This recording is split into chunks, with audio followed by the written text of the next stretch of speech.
কাউকে ঠকিয়ে কেউ কোনো দিন জিততে পারে না।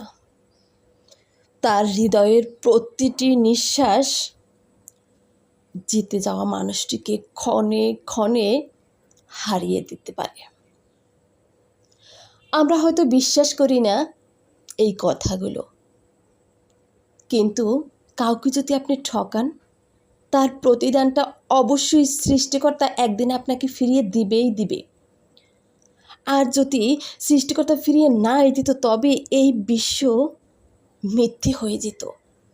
মিথ্যে হয়ে যেত সর্বপ্রকার ভালোবাসা, মিথ্যে হয়ে যেত সব সৃষ্টির সার্থকতা।